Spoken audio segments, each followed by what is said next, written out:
बात करेंगे फिक्सिंग के फांस की, जो कि भारतीय क्रिकेट को इन दिनों डस रहा है। जी हां, क्रिकेट, सेक्स और धोखा, एक नया सनसनीखेज मामला इस पूरे क्रिकेट के फिक्सिंग कांड में सामने आ रहा है। फिक्सिंग के इस खेल में पैसा नहीं, लड़कियों को भी हथियार बनाया जाता था। ये सनसनीखेज खुलासा हुआ है कि तीनों खिलाड़ियों और बुकीज ने अपनी पूछताछ में बताया है कि क्रिकेटरों को फंसाने के लिए बुकीज लड़कियों का इस्तेमाल करते थे। यानी लड़कियों को पहले खिलाड़ियों के पास भेजा जाता था, उनका वीडियो बना लिया जाता था और उस वीडियो के नाम पर खिलाड़ियों को ब्लैकमेल किया जाता था। और ब्लैकमेल करके बुकीज अपना काम इन खिलाड़ियों से निकलवाने की कोशिश करते थे। और इस पूरी एक्सरसाइज में जो 3 खिलाड़ी हैं, उनके साथ पूछताछ में भी यही बातें खुलकर सामने आई हैं। लड़कियों के बहाने से वीडियो बनाकर खिलाड़ियों का ब्लैकमेल करके उनका इस्तेमाल किया जाना।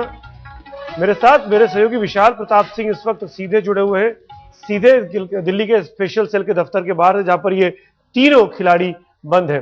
विशाल, श्रीसंत, चंदीला, चौहान, 3 को पुलिस के कब्जे में करीब 48 घंटे होने आ चुके हैं। बात कहां तक पहुंची है? कुछ चीजें निकलकर सामने आ रही है या सब कुछ गोलमोल अभी भी लग रहा है?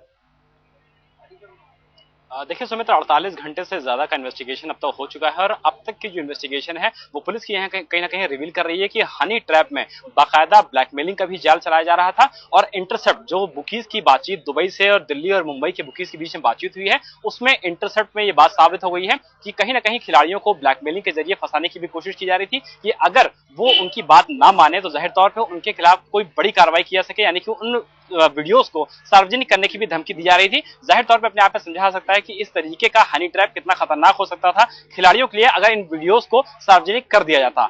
पुलिस इन्वेस्टिगेशन की अगर बात करें सुमित, तो आज दिल्ली समेत कोलकाता, मुंबई और जयपुर में कुछ जगहों पर रेड्स की जा रही है और पुलिस को उम्मीद है कि अगले 24 घंटों में ये रेड्स की जो पैसे हैं, यानी कि जो पैसे का आदान प्रदान हुआ था, जो टोकन मनी ली गई थी इस मामले में, उस टोकन मनी को पुलिस रिकवर कर सकती है। और असल पैसा जो दिया जाना था वो आईपीएल खत्म होने के बाद दिया जाना था, जो कहीं ना कहीं ये इशारा करता है कि इस पूरे मामले में पुलिस को इस बात का शक है कि न सिर्फ उन 3 मैचों में बल्कि उससे पहले मैचों में या उसके पहले के सीजन के मैचों में भी आईपीएल में फिक्सिंग हुई होगी। तो जाहिर तौर पर जिस तरीके से इन्वेस्टिगेशन आगे बढ़ रही है, आज तीनों बुकीज को और जो बाकी सारे जो प्लेयर्स हैं मौजूद हैं यहाँ पे, उन सबको एक दूसरे के सामने बैठाया जाएगा, कन्फ्रंट कराया जाएगा और ये कोशिश की जाएगी कि तीनों खिलाड़ियों से जितनी ज्यादा से ज्यादा जानकारी निकाली जा सके ताकि इस पूरे सिंडिकेट को भंडाफोड़ किया जा सके। बिल्कुल, यानी कड़ियों जोड़ने की कड़ी आज पुलिस करने वाली है। आमने सामने बिठाकर तमाम जो चीजें वो चीजें साफ हो जाएंगी।